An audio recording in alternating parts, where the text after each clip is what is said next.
あれどうもこんにちは、まみよしです。iPhone 16E レビュー第4弾ということで、今回はこちらの iPhone 16E と iPhone 16、バッテリーの持ちはどうなのか、両方とも全く同じ環境にして比較してみたので、バッテリーの持ちどのくらい違うのか気になってる方はぜひ動画の方を見てってください。途中でおすすめのケースとフィルムに関しても紹介しているので、ぜひチェックしてみてください。ということで早速やっていきましょう。ということでバッテリーの方を検証していきます。まずは iPhone の設定からバッテリーの状態チェックしていきます。バッテリーの状態に関しては両方とも 100%。iPhone 16に関しては充電回数119。iPhone 16E は1回になっています。ただ充電 100% なのでほぼほぼ大差はないかなっていう感じ。で、バッテリー残量に関しては両方とも 100% までしっかり充電しました。明るさの自動調整は両方ともオフで、画面の明るさは明るさ 50% で両方とも統一しました。肉眼で見た感じも明るさ一緒なので、これで準備は OK。11時になったので実際に比較していきましょう。まずはゲーム1時間やってみましょう。キノコ伝説。パズドラとかモンストとか、その辺と同じぐらいの重さだと思います。この状態で画面もつきっぱになって、右上に電池残量、そして時計表示されているので、こちら参考に見てみてください。ということで1時間放置。はい、今300倍速で流してます。検証大変だったんでよかったらグッドボタンお願いします。で、43分48秒あたりで iPhone 16は 95% になりました。右側の iPhone 16E はまだ100% の状態。じゃあこのまま 95% になるまで待っていきます。はい、ここから5倍速。はい、46分20秒あたりで 95% になりました。3分の差っていう感じですね。これだと 10% にはいかないぐらい。今のところはちょっとした差っていう感じですね。ということで1時間ゲームした結果がこちら。iPhone 16、iPhone 16E ともに 95%。一緒だね。もしかしたら負荷が小さいゲームだと変わんないのかも。4G、5G に関しては両方とも機内モードにしてオフにしています。そしたら激重のゲームで差が出るのかっていうのをチェックしていきます。これ激重なんで10分ぐらい回してみましょうか。スタート。ちなみに前回の動画で FPS も測ったんですけども、一応ここでも見ておきましょう。重いゲームだと27、23、4fps ぐらいの差かな。でもこれでも 20% ぐらい違うっていう感じですね。5コアから4コアになって 20% のコアが減ったので、そう考えるとコア数分の差っていうのは出てます。じゃあ10分間待っていきます。また倍速で回してます。途中で止めて FPS の差とか見ても面白いかも。で、なんでここで楽天回線オンにしてないで機内モードにしてるのかというと、eSIM の転送に失敗しまして、楽天のサイトで再発行しようとしたら SMS 認証が受け取れなくて、身分証で再発行しようとしたんですけども、楽天側の住所変更してなくて問い合わせ中なので、楽天が片方使えないっていう状態になってます。この動画の最後ら辺では2つとも楽天回線でつなげて検証してます。ということで10分回してみました。iPhone 16は 89% なのに対して iPhone 16E は 91% ということで 2% 変わりました。そしたら今回はコスパのいいガラスフィルムとケース紹介していきます。今回紹介するのは ESR の製品。ESR のガラスフィルムの特徴としては、まず何といっても貼りやすさ。 iPhone をケースの中にはめて蓋をして引っ張るだけで3秒で貼り付けるほどの手軽さ。もし気泡が入っても1日待てば消えます。フィルムに関しては黒縁内蔵しているので端から割れづらい。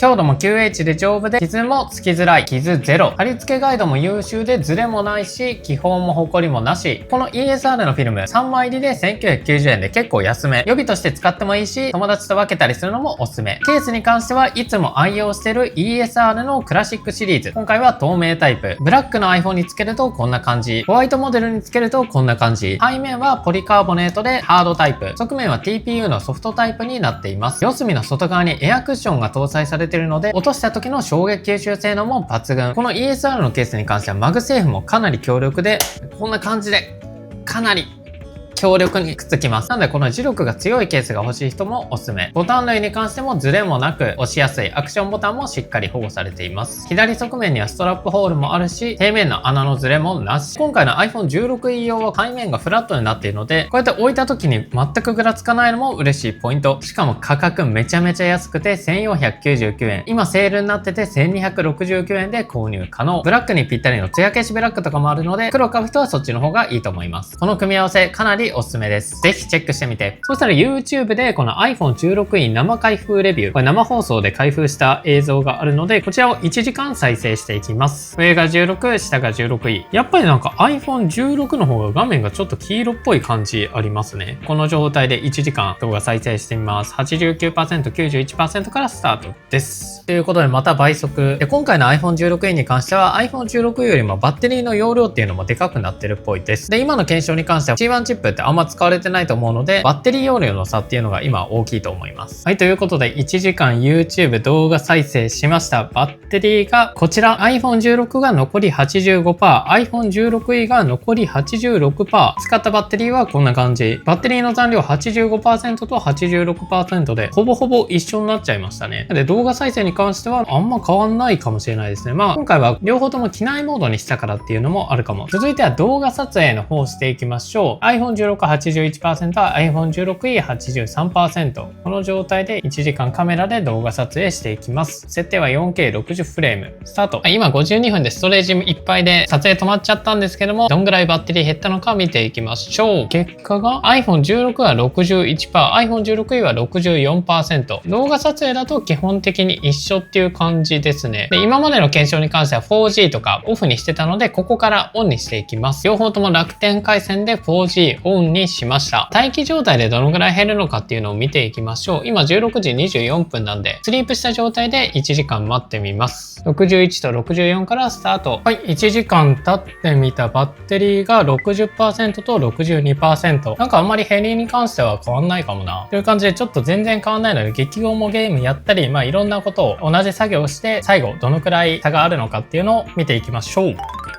ということで、スマホ回線オンにして、ベンチマークストレステストを2回回したり、いろいろして5時間後の結果がこちら。iPhone16 が残り 23% で、iPhone16e が残り 29%。ここで 6% の差が出ました。まあでも 70% 以上減って 6% しか変わってないので、この状態だと 20% は変わんないような感じですね。10% ぐらいかな。で、さらに見ていくと、30分後、23時55分の時点で iPhone16 が残り 20% になりました。この状態で 16e は 27%。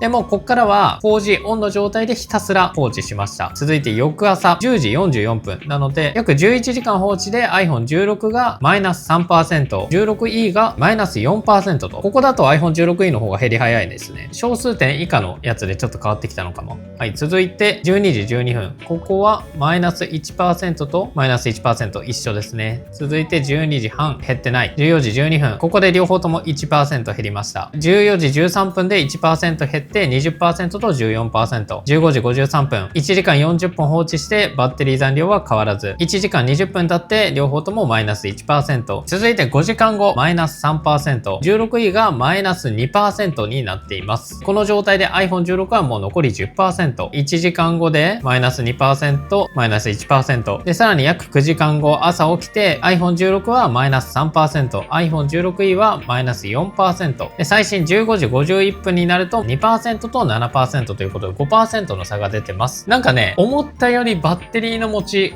変わんない。5% ぐらい持つようになってるぐらいかっていう感じで、ちょっとね、思ったより変化なしっていう感じです。まあ、ただこれだと 4G のネット通信っていうのはしてないので、ちょっとね、もう一回 10% ぐらいまで充電して、最後スマホ回線で YouTube 動画1時間流してどのくらい違うのかチェックして終わりにしましょう。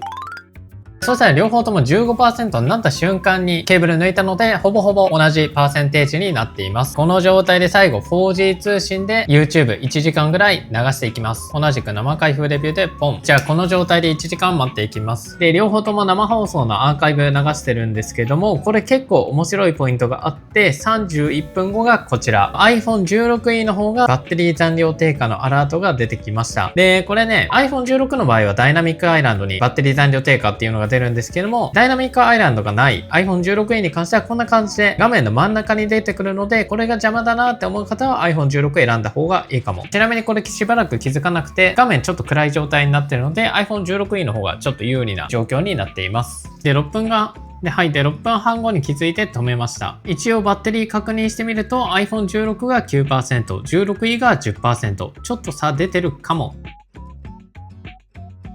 で、配信が終わってたので、もう一回再生してると思いきや iPhone16e は再生始まってなくて、この状態で最後までいきます。そして18分、iPhone16 は再生されてて、iPhone16e は画面が止まったままの状態でどうなったかというと、こちら、iPhone16 が残り 6%、iPhone16e が残り 7%。